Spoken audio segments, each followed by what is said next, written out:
Hello, ഇന്ന് നല്ല തേങ്ങാപ്പാലൊക്കെ ഒഴിച്ച് ഒരു മുട്ടക്കറിയാണ്. അധികം എരിവൊന്നും ഇല്ലാത്ത നല്ലൊരു ടേസ്റ്റി റെസിപ്പിയാണ്. അധികം ഇൻഗ്രീഡിയൻസ് ഒന്നും ആവശ്യമില്ലാത്ത, ഒത്തിരി മസാലയൊന്നും ചേർക്കാത്ത ഒരു ഈസി ആൻഡ് ടേസ്റ്റി റെസിപ്പിയാണിത്. ആദ്യമേ നമുക്ക് സവാള, തക്കാളി, പച്ചമുളക്, ഇഞ്ചി, വെളുത്തുള്ളി ഇതെല്ലാം ചെറിയ ചെറിയ പീസസ് ആയിട്ട് കട്ട് ചെയ്ത് വെക്കാം. ഇനി ഒരു പാൻ അടുപ്പിൽ വെച്ച് അത് നന്നായിട്ട് ചൂടായി വരുമ്പോൾ ആവശ്യത്തിനുള്ള വെളിച്ചെണ്ണ ഒഴിച്ചു കൊടുക്കാം. ഇനി വെളിച്ചെണ്ണയൊക്കെ ചൂടായി വരുമ്പോൾ കുറച്ച് കടുകിട്ട് പൊട്ടിച്ചെടുക്കാം. കടുകെല്ലാം പൊട്ടി വരുമ്പോൾ ചെറിയ ചെറിയ പീസസ് ആയിട്ട് കട്ട് ചെയ്ത് വെച്ചിരിക്കുന്ന ഇഞ്ചിയും വെളുത്തുള്ളിയും കൂടെ അതിലോട്ട് ഇട്ട് കൊടുത്ത് നന്നായിട്ടൊന്ന് വഴറ്റിയെടുക്കാം. തീരെ പൊടിയായിട്ട് അരിഞ്ഞുകൊണ്ട് തന്നെ ഇഞ്ചിയും വെളുത്തുള്ളിയൊക്കെ പെട്ടെന്ന് മൂത്ത് കരിഞ്ഞു പോകാൻ ചാൻസ് ഉണ്ട്. നന്നായി ഇളക്കി കൊടുത്ത് ഇഞ്ചിയുടെയും വെളുത്തുള്ളിയുടെയൊക്കെ കളർ ഒരു ലൈറ്റ് ഗോൾഡൻ കളറായി വരുമ്പോഴേക്കും നേരത്തെ അരിഞ്ഞു വെച്ചിരിക്കുന്ന സവോള കൂടി അതിനകത്തോട്ട് ഇട്ട് കൊടുക്കാം. സവോള വളരെ കനം കുറഞ്ഞ സ്ലൈസസ് ആയിട്ട് അരിഞ്ഞാൽ പെട്ടെന്ന് മൂത്ത് കിട്ടേ. ഉള്ളി നല്ലോണം വഴന്ന് വരുന്നത് വരെ നന്നായിട്ട് ഇളക്കി കൊടുക്കണേ.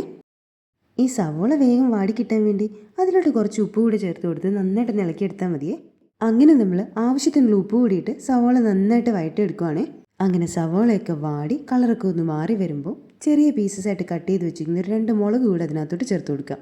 ഈ കറിയിൽ നമുക്ക് അധികം എരിവ് വേണ്ടാത്തതുകൊണ്ട് അധികം മൂക്കാത്ത പച്ചമുളക് ഇടാൻ ശ്രദ്ധിക്കണേ. അങ്ങനെ ഉള്ളിയും പച്ചമുളകൊക്കെ ഒന്ന് വാടി വരുമ്പം ആവശ്യത്തിനുള്ള കാശ്മീരി മുളക് പൊടിയും കുറച്ച് മഞ്ഞൾപ്പൊടിയും കൂടെ ചേർത്ത് കൊടുക്കാം. നമ്മൾ ഈ കറിയിൽ ഗരം മസാല ഒന്നും ചേർക്കുന്നില്ല കേട്ടോ. അതുകൊണ്ട് തന്നെ കറിക്ക് നല്ലൊരു ഫ്ലേവറും മണവും ഒക്കെ കിട്ടാൻ വേണ്ടി നമ്മൾ കുറച്ച് മല്ലിയില കൂടെ ചേർത്ത് കൊടുക്കുന്നുണ്ടേ.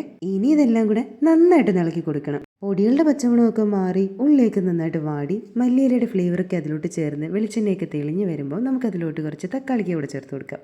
തക്കാളിക്ക് ഇങ്ങനെ ചെറിയ ചെറിയ പീസസ് ആയിട്ട് കട്ട് ചെയ്തിട്ടാൽ പെട്ടെന്ന് വെന്ത് കിട്ടുവേ.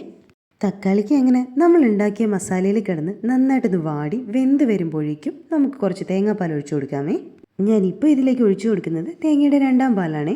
ഇനി നമുക്ക് ഈ മസാലയും തേങ്ങാപ്പാലും കൂടെ നന്നായിട്ടൊന്ന് മിക്സ് ചെയ്തെടുക്കണം. ഈ 2ാം പാൽ ഒഴിച്ചു കൊടുക്കുമ്പോൾ തന്നെ ഏകദേശം കറിയുടെ എരിവൊക്കെ ഒന്ന് ബാലൻസ് ആയിട്ടുണ്ടായിരിക്കുവേ. ഇനി ഇത് നന്നായി തിളച്ച് വരുന്നതിന് മുന്നേ പുഴുങ്ങി വെച്ചിരിക്കുന്ന മുട്ട കൂടെ ചേർത്ത് കൊടുക്കാം. കറി തിളയ്ക്കുന്നതിന് മുന്നേ മുട്ട ചേർത്ത് കൊടുത്താൽ കറിയിലുള്ള എരിവും ഉപ്പും ഒക്കെ മുട്ടയിലേക്ക് ചേർന്ന് നല്ല ടേസ്റ്റ് ആയിരിക്കുവേ. അങ്ങനെ നമ്മുടെ കറി ഇപ്പോൾ നല്ലോണം തിളച്ച് കുറുകി വരാൻ തുടങ്ങിയിട്ടുണ്ടേ.